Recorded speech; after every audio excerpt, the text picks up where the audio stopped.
বিভিন্ন স্থানে অবৈধভাবে মজুত করা তেল উদ্ধারে অভিযানে নেমেছে ভ্রাম্যমাণ আদালত। এরই মধ্যে চট্টগ্রাম, শেরপুর ও মৌলভীবাজার থেকে বিপুল পরিমাণ তেল জব্দ করা হয়েছে। তেলের অবৈধ মজুত ঠেকাতে প্রতি জেলায় গঠন করা হয়েছে ভিজিলেন্স টিম। এদিকে জ্বালানি সংকট মেটাতে ভারত থেকে ডিজেল এসেছে 5,000 মেট্রিক টন। চাহিদা বাড়ায় দুর্নীতি ও কালোবাজারি হচ্ছে বলে মন্তব্য করেছেন খোদ জ্বালানি মন্ত্রী। প্রতিনিধিদের তথ্য ও ছবিতে বিস্তারিত।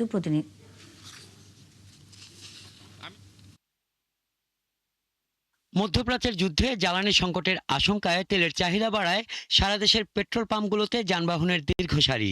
বন্ধ রাখা হয়েছে অনেক পাম্প।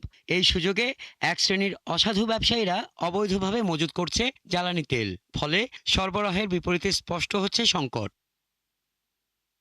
এই অবস্থায় অবৈধ জ্বালানি মজুতের বিরুদ্ধে অভিযানে নেমেছে ভ্রাম্যমাণ আদালত। শুক্রবার চট্টগ্রাম শাহ আমানত আন্তর্জাতিক বিমানবন্দর সংলগ্ন এলাকায় 2 দফা অভিযানে জব্দ করা হয়েছে প্রায় 6 টন ডিজেল। একই সঙ্গে ডিজেল লোডিং ও আনলোডিং এর কাজে ব্যবহৃত 3টি পাম্পও জব্দ করা হয়েছে। উদ্ধার করা ডিজেল ও সরঞ্জামের আনুমানিক মূল্য প্রায় 8 লাখ টাকা। শিয়া বাটার ও ভিটামিন সমৃদ্ধ লিলি বিউটি সোপ, তারুণ্যময় উজ্জ্বল ত্বকের জন্য। তেলের গাড়ি নিয়ে যায়, তেলের গাড়ি দাঁড়ায়, এখানে দেখবেন তেলের গাড়ি দাঁড়ায়, তেলের গাড়ি থেকে তেল চুরি করে নামায় এরা। মানে এটা হয়তো ওনার কপাল খারাপ, তাই উনি ধরা খাইছে, বিষয়টা বুঝেন। কিন্তু শুধু এটা না, এখানে আরো অনেকগুলো আছে। একই দিন অবৈধ মজুতের দায়ে মৌলভীবাজারের শ্রীমঙ্গলে 2টি তেলের এজেন্সিকে 1 লাখ টাকা জরিমানা করেছে ভ্রাম্যমাণ আদালত। শহরের সাতগাঁও এলাকায় অবৈধভাবে পেট্রোল ও এলপিজি মজুতের অভিযোগে শান্ত এন্টারপ্রাইজকে 50,000 টাকা ও ন্যাশনাল ট্রেডিংকে 50,000 টাকা জরিমানা করা হয়। শেরপুর শহরের গোপালবাড়ি এলাকায় একটি 5তলা আবাসিক ভবনের নিচতলায় 25,000 লিটার তেলের ট্যাঙ্ক বানিয়ে ডিজেল মজুতের অভিযোগে এক ব্যবসায়ীকে জরিমানা করেছে ভ্রাম্যমাণ আদালত। 18,058 লিটার ডিজেল মজুত থাকায় আদালত ওই ব্যবসায়ীকে অর্থদণ্ড এবং একদিনের মধ্যে তেল ও ট্যাঙ্ক সরানোর নির্দেশ দেয়। আমরা এখানে এসে যেটা দেখতে পাই যে এখানে ডিজেলের মজুত করা হয়েছে, যেটা একটা আবাসিক ভবন। তো এখানে আইন অনুযায়ী আমরা মোবাইল কোর্টের মাধ্যমে তাকে আর্থিক দণ্ড প্রদান করি। এদিকে সিরাজগঞ্জের সায়দাবাদ এলাকায় 68 মেগাওয়াট সৌর বিদ্যুৎ কেন্দ্র পরিদর্শন শেষে জ্বালানি মন্ত্রী জানান, হঠাৎ করে তেলের চাহিদা বেড়ে যাওয়ায় কালোবাজারি হচ্ছে। তেলের কোনো সংকট নেই বলেও দাবি করেন তিনি। তেল সরবরাহ সবসময় আছে এবং আমি সারা দেশের আমাদের জেলা প্রশাসক, এসপি এদের সাথে কথা বলেছি, তারা মনিটর করছে। তবে এই যে হঠাৎ করে বেড়ে যাওয়ার মধ্যে দুর্নীতি আছে এবং সেটা ব্ল্যাক মার্কেটিং হচ্ছে, সেটা অলরেডি সিরাজগঞ্জে ধরা পড়ছে 2টা এবং সারা দেশেই ধরা পড়ছে।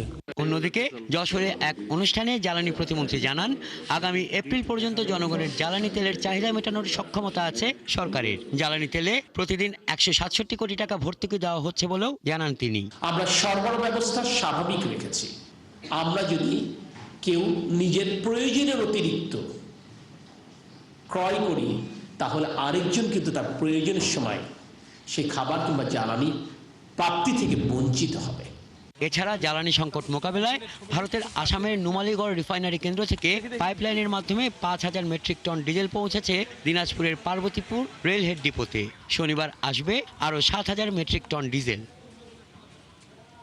হাসান আহমেদ, 71।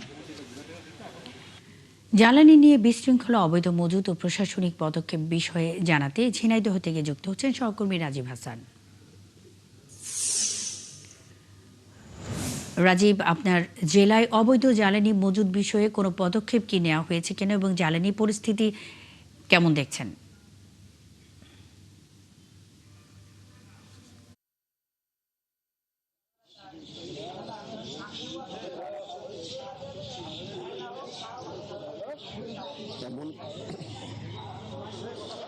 ঝিনাইদহ জেলার পাম্পগুলোতে জ্বালানি তেল সরবরাহ কমে দেওয়ার কারণে কিন্তু সেচ চাষিদের ব্যাপক সংকট দেখা দিয়েছে।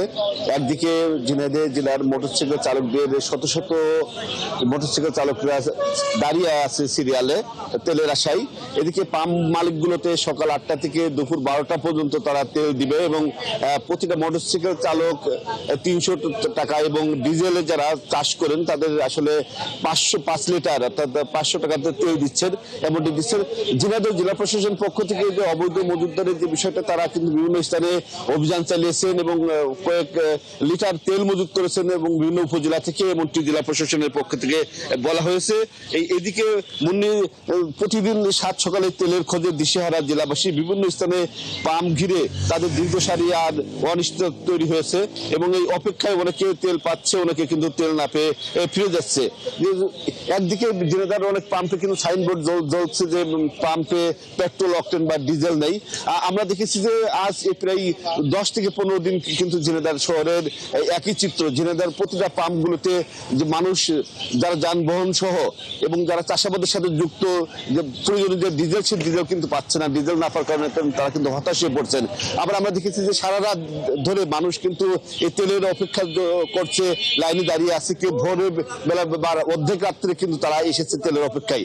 আমি পাম্প মালিকদের সাথে কথা বলেছি, পাম্প মালিকরা যেমনটি বলছে যে তাদের যে চাহিদা, সে চাহিদার তুলনায় কিন্তু বেশি কিন্তু মানুষ, শত শত মানুষ কিন্তু অপেক্ষা করার কারণে তারা কিন্তু তেল ঠিকমতো সরবরাহ দিতে পারছে না। আমরা যদি মুন্নি একজনের সাথে কথা বলতে চাই, আপনি কখন এসেছেন এবং তেল পেয়েছেন কিনা? আমি রাত 12টার আগে আইছি। আমি এখনো দাঁড়াই আছি, রাত্রে 1 মিনিটের জন্য ঘুম হয়নি। সারা রাত পাম্পের তেলের অপেক্ষায় দাঁড়িয়ে আছে। আপনি তেল দিতে, তেল কত লিটার দিচ্ছে তেল? আমি জানি না, আমি রাত 12টা থেকে ওনার সাথে অপেক্ষা করতেছি। তেল কতটুকু দিবে বা কখন দিবে সেটা জানি না। বলছে 8টায় দিবে, কিন্তু কতটুকু দিবে ওনারা জানায় নাই আমাদের। মুন্নি শুনছিলেন সবচেয়ে বেশি চরম সংকট এবং দিশেহারা আছেন কিন্তু ঝিনাইদহ জেলার কৃষকরা। এই যে সামনে যে আবাদ, সে আবাদ চাষে একটা হুমকির সমস্যা এবং ঠিকমতো পানি দিতে না পারলে কিন্তু জমিতে ফাটল ধরে যাবে, যার কারণে কৃষকরা কিন্তু বারবার করে বলছেন যে তেল। রাজীব হাসান, আপনি আছেন, খবর রাখতে থাকুন, আমাদের সঙ্গেই থাকবেন। ঝিনাইদহ জেলায় অবৈধ জ্বালানি মজুদ বিষয়ে কথা বলতে রাজীব হাসান আমাদের সঙ্গে যুক্ত ছিলেন।